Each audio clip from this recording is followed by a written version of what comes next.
بالله الحمد لله والصلاة والسلام على رسول الله وعلى آله وأصحابه أجمعين أما بعد فأعوذ بالله من الشيطان الرجيم بسم الله الرحمن الرحيم السلام علیکم ورحمۃ اللہ وبرکاتہ۔ آج کا جو میرا ٹاپک ہے وہ کائنات کی تخلیق کے متعلق ہے۔ مختلف مذاہب میں، مختلف کلچرز میں، مختلف تہذیبوں میں کائنات کی تخلیق کے متعلق دیکھیں گے۔ سب سے پہلے کائنات کی تخلیق سائنس میں۔ سائنس کی ایک برانچ کوسموگنی یعنی کائنات کی پیدائش کی تعلیم، جس کے ذریعے 1964 میں ایک دریافت ہوئی تھی۔ یہ دریافت اتنی بڑی تھی کہ اسے کرنے والے دو سائنسدان آرنو پینسیا اور رابرٹ ملسن کو نوبل پرائز ملا تھا۔ انہوں نے خلا میں ایک ریڈیشن دریافت کیا تھا، لیکن عجیب بات یہ ہے کہ یہ ریڈیشن نہ ہی کسی سیارے سے آتا اور نہ ہی کسی ستارے سے، بلکہ یہ ایک خلا میں بکھری ہوئی انرجی کی طرح تھا۔ یہ جہاں بھی نظر دوڑاتے انہیں یہ انرجی محسوس ہوتی دکھائی دیتی۔ ایسا لگتا تھا کسی زمانے میں ایک بہت بڑے دھماکے کی وجہ سے پیدا ہو کر ہر طرف پھیل گئی ہو۔ لہٰذا انہوں نے اسے کوسمی مائکرو ویو بیک گراؤنڈ کا نام دے دیا، جسے آج بھی دنیا بگ بینگ کے نام سے جانتی ہے۔ آسمان، زمین، اس کے درمیان جو کچھ بھی ہے پہلے ایک ہی تھا، پھر دھماکے کے بعد الگ ہوا۔ لیکن اس دریافت نے بہت بڑا مسئلہ کھڑا کر دیا۔ اس مسئلے کا نام ہورائزن پرابلم ہے۔ کسی جگہ آسمان میں ہمیں یہ انرجی 46 بلین لائٹ ایئرز کے فاصلے پر پھیلی ہوئی نظر آتی ہے اور کہیں پر 3 لاکھ کے فاصلے پر۔ اس مسئلے کا ایک ہی حل ہے کہ کائنات میں روشنی مختلف جگہ پر مختلف رفتار سے سفر کر رہی ہے، جو کہ ناممکن ہے اور قدرت کے قوانین کے خلاف بھی۔ روشنی کی ایک ہی رفتار ہوتی ہے 3 لاکھ کلومیٹر فی سیکنڈ۔ اگر یہ مان بھی لیا جائے کہ روشنی کی رفتار مختلف جگہ پر مختلف ہے، تو ان جگہوں پر وقت گزرنے کی رفتار بھی مختلف ہے۔ اس مقام پر پہنچ کر یہ احساس ہوتا ہے کہ سائنس ہمیں ایک حد تک علم دے سکتی ہے۔ اس میں سائنس کا قصور بھی نہیں ہے، کیونکہ ہمیں سائنس کی اس شکل سے متعارف ہوئے چند سو سال ہی گزرے ہیں۔ اس لیے ہمیں ایک اور علم کی طرف توجہ کرنی پڑتی ہے۔ اس کے لیے ہمیں تاریخ میں جانا ہوگا۔ آج سے 173 سال پہلے 1849 میں عراق کے شہر نینوا میں ایک آرکیالوجسٹ آسٹن ہنری کو کھدائی کے دوران مٹی کی چند تختیاں ملی تھیں۔ آسٹن ہنری نے اسے انوما ایلش کا نام دے دیا۔ یہ 7 تختیوں پر لکھی ایک داستان تھی، جس میں آج سے 3000 سال پہلے کے لوگ بیٹھے بات کر رہے تھے کہ جب اونچے آسمان کا نام نہ تھا، جب نیچے زمین نہ تھی، صرف پانی تھا، نہ کوئی جھاڑیاں تھی، نہ دلدل تھا، نہ کوئی انسان تھا، نہ ہی تقدیر لکھی گئی تھی، تب اس میں خدا کا حکم آیا۔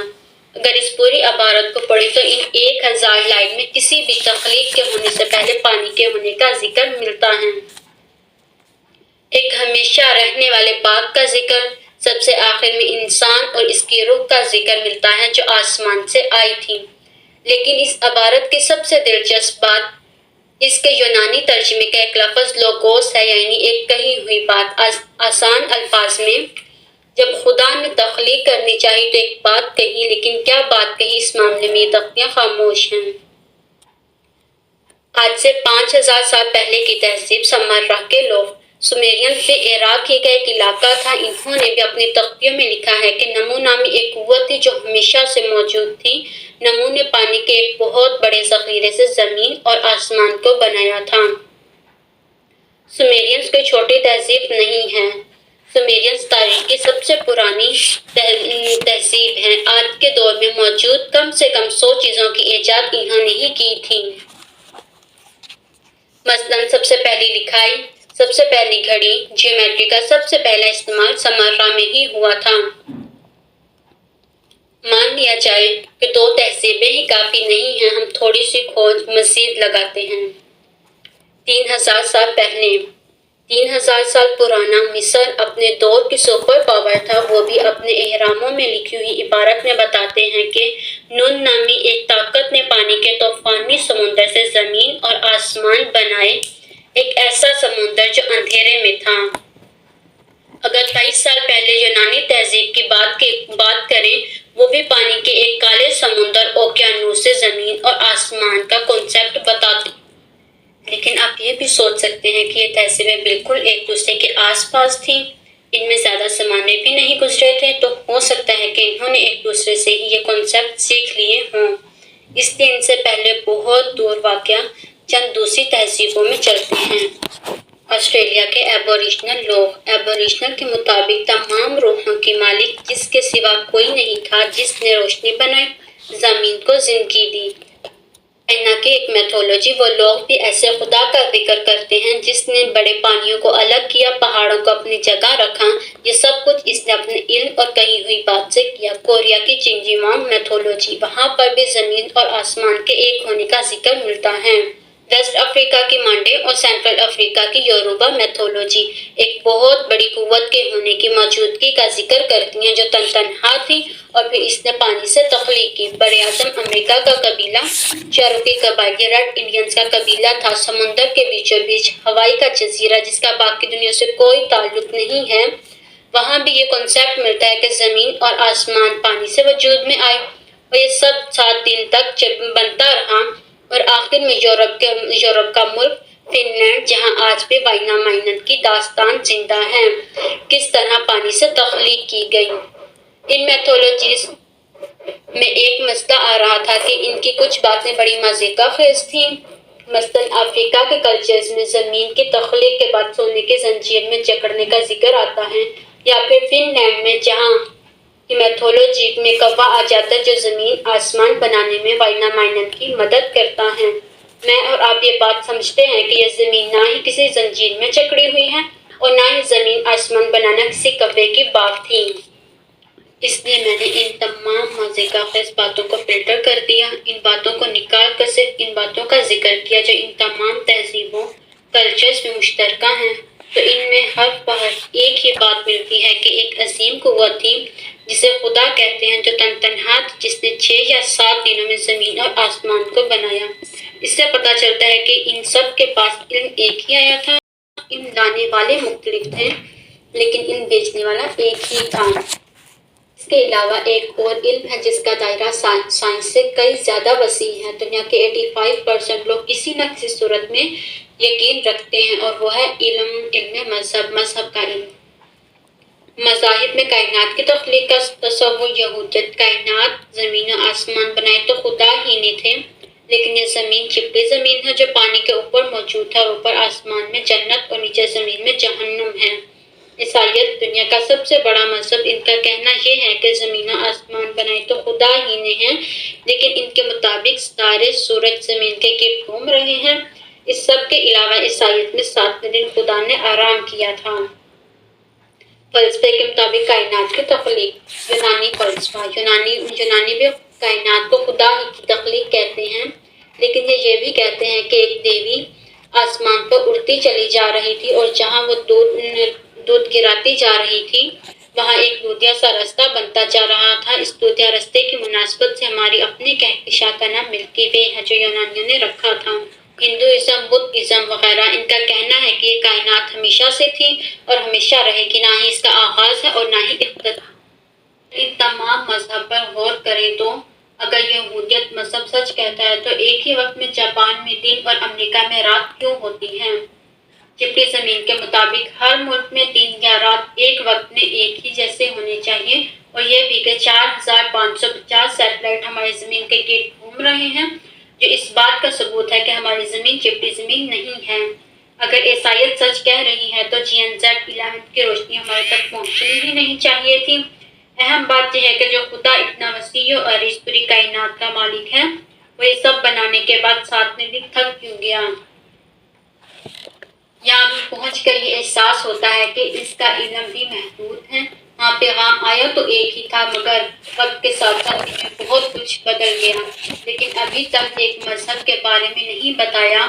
اس میں کوئی جھوٹ نہیں ہے۔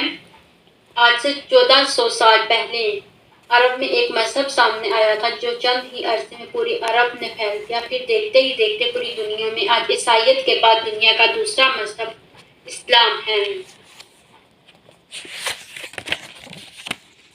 اسلام میں بھی تخلیق کے متعلق ایک ایسا ہی واقعہ ملتا ہے۔ سورہ ہود، وہ اللہ ہے جس نے آسمانوں اور زمین کو 6 دنوں میں پیدا کیا اور اس کا عرش پانی پر ہے۔ قرآن کا ایک ایسا دعویٰ جو قرآن کو باقی کتابوں سے ممتاز کرتا ہے، جو اس کے شروع میں ہی ہے۔ سورہ بقرہ آیت نمبر 2۔ یہ وہ کتاب ہے جس میں کوئی شک نہیں، جو دعویٰ ہمیں کسی اور مذہب، کسی ٹیبلٹ سے میں نہیں ملتا۔ قرآن واحد ایک ایسی کتاب ہے جس کا کوئی دوسرا ورژن نہیں ہے۔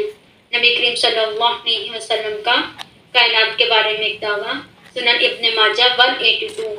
ابو زرین کہتے ہیں کہ میں نے عرض کیا، اللہ کے رسول، ہمارا رب اپنی مخلوق پیدا کرنے سے پہلے کہاں تھا؟ آپ نے فرمایا، لامکان میں تھا، نہ اس کے اوپر کچھ تھا، نہ ہی اس کے نیچے، اور نہ ہی کوئی مخلوق تھی، پھر پانی پیدا کر اس کا عرش پانی پر ہے۔ سورہ ہود، سورہ کاف، سورہ فرقان، سورہ حدید، سورہ سجدہ میں یہ بتایا گیا ہے کہ ہم نے زمین، آسمان کو 6 دنوں میں پیدا کیا۔ اب یہاں پر سوال پیدا ہوتا ہے کہ یہ دن ہمارے 24 گھنٹوں والے دن تھے؟ عیسائیوں کے فلسفے کے مطابق یہ اعتراض ہے کہ 6 دنوں کی تخلیق میں ہمیں یہ مدت نظر ہی نہیں آنی چاہیے تھی۔ ہمیں بائبل کی کتاب میں کوئی ایکسپلینیشن نہیں ملتی، لیکن قرآن میں وقت کا کنسیپٹ بڑی وضاحت سے بیان کیا گیا ہے۔ سورہ حج آیت نمبر 47، تمہارے رب کے نزدیک ایک دن تمہارے 1000 سال کے برابر ہے۔ اور سورہ معارج آیت نمبر 4، فرشتے اور روح ایک ایسے دن میں تمہارے رب کی طرف چڑھتے ہیں جس کی مقدار 50,000 سال کے برابر ہے۔ اب کہیں ایک دن 1000 سال کے برابر ہے اور ایک دن 50,000 سال کے برابر۔ آپ کو یاد ہوگا کہ میں نے شروع میں ایک بات کہی تھی کہ دنیا کے تقریباً سبھی کلچرز میں یہ بات سننے کو ملتی ہے کہ ایک بہت بڑی طاقت جس نے چند الفاظ سے تخلیق کی تھی، لیکن وہ کیا الفاظ تھے، اس کے بارے میں وہ تمام کلچرز خاموش ہیں۔ قرآن میں ان الفاظ کا ذکر ہمیں کم از کم 7 بار ملتا ہے کہ جب ہم کسی چیز کا ارادہ کرتے ہیں تو ہمارے لیے صرف یہ کہہ دینا کافی ہوتا ہے کہ ہو جا، وہ ہو جاتی ہے۔ وہ الفاظ کن فیا کن ہیں۔ صحیح حدیث، صحیح بخاری کی، حضرت عمران بن حسین ایک دفعہ رسول اللہ صلی اللہ علیہ وسلم کی خدمت میں حاضر ہوئے اور اپنی اونٹنی کو دروازے پر باندھ دیا۔ وہاں یمن کے کچھ لوگ بھی آپ سے ملنے آئے تھے۔ عمران نے انہیں یہ کہتے ہوئے سنا کہ یا رسول اللہ، ہم آپ سے اس کائنات کی تخلیق کا حال سننے آئے ہیں۔ آپ نے بتانا شروع کیا کہ اللہ ازل سے موجود تھا، اس کے سوا کچھ بھی موجود نہیں تھا، اسی کا عرش پانی پر تھا، اس نے ہر چیز کو لوح محفوظ پر لکھ لیا اور پھر آسمان اور زمین کو پیدا کیا۔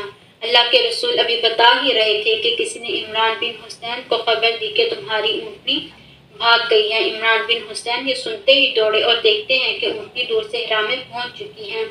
اس کے بعد عمران بن حسین کہتے ہیں کہ اللہ کی قسم، نے اس وقت اونٹنی کو بھاگ ہی جانے دیتا، لیکن نبی کریم صلی اللہ علیہ وسلم کی بات کو پورا سنتا۔ آج کا یہ لیسن یہیں پہ ختم کرتے ہیں۔ السلام علیکم ورحمۃ اللہ وبرکاتہ۔